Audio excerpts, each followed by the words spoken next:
হ্যাঁ, ভালো নিশ্চয়ই আছেন। খুব প্রচণ্ড গরম। এই গরমটাতেই খুব সাবধানে থাকতে হবে। এই দেখুন, আমি আজকে আবার একটা এনেছি লাউয়ের রেসিপি। এই যে দেখুন, লাউটাকে একটু ঘষে নিয়েছি। ঘষে নিয়েছি, নিয়ে ওতে এই দেখুন একটু পেঁয়াজ কেটেছি কুচি কুচি কুচি কুচি করে। হ্যাঁ, একটু এই যে রসুন কুচি কুচি করে, আর এই যে আদা কুচি কুচি করে কেটেছি, একটু কাঁচা লঙ্কা আর একটু টমেটো। হ্যাঁ, এরপরে এতে আমি একটু জিরে গুঁড়ো আর একটু ধনে গুঁড়ো দেবো।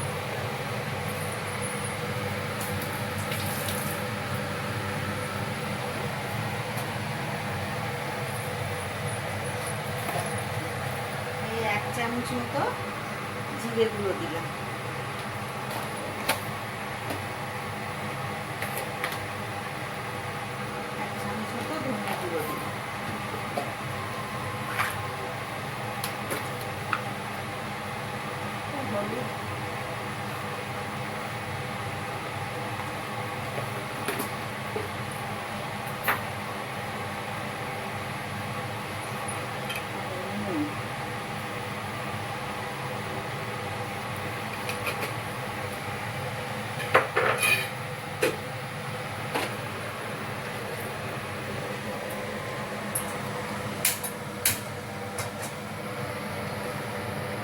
এই দেখুন, এগুলোকে ভালো করে চটকে মেখে নেব।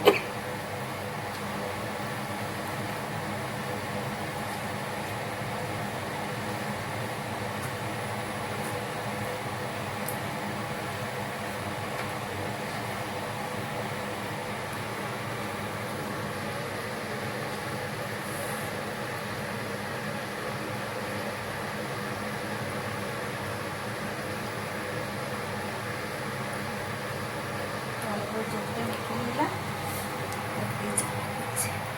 হাতটা আমার পুষে গেছে।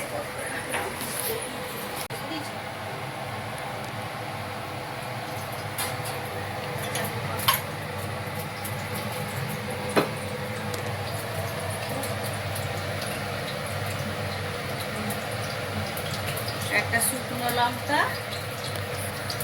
আর একটুখানি গোটা জিরে ফোড়ন দিলাম।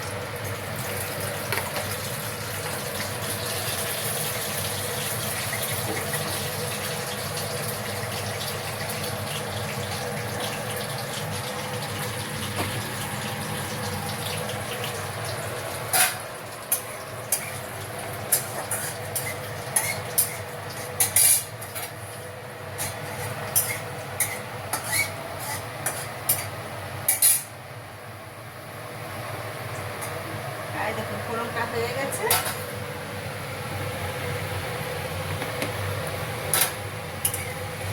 ফোড়নটা হয়ে গেছে। এরপরে আমি এই মাখাটাকে এটার ভেতরে দিয়ে দেবো।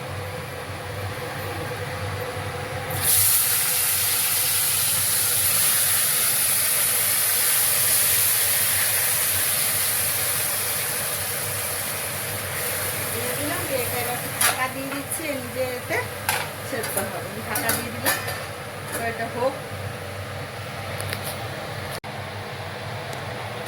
দেখুন, এবার যে 1-2 মিনিটে দিই, নিজে এটা নিজেই সেদ্ধ হচ্ছে।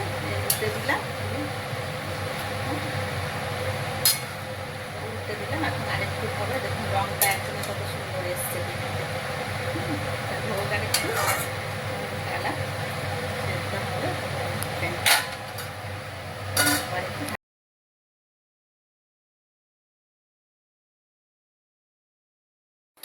এবার এটা হয়ে গেছে।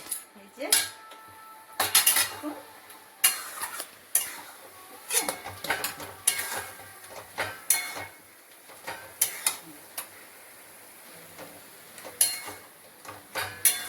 এটা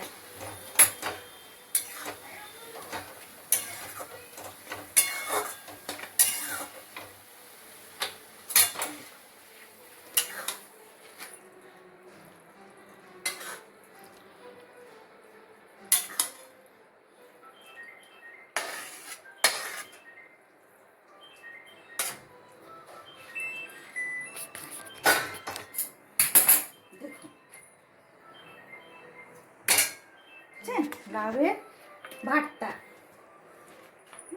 এটা গরম ভাতে, শুকনো ভাতে খেতে খুব সুন্দর লাগে। লাউয়ের সেই একঘেয়ে রান্নার থেকে একটু সরে আসা হলো। এটা করে দেখবেন, খেয়ে দেখবেন, খেতে খুব ভালো লাগে। হ্যাঁ, আর যদি ভালো লাগে আপনাদের তাহলে পাশে থাকবে, সাবস্ক্রাইব করবেন, আমাকে জানাবেন কমেন্টে। আমি এত রান্না করি, আপনারা করে কমেন্টে কোনদিন বলেন না কেমন হয়েছে। এটা বলবেন, খেয়ে এটা প্লিজ বানিয়ে খাবেন, তাহলে বুঝবেন। ঠিক রাখি।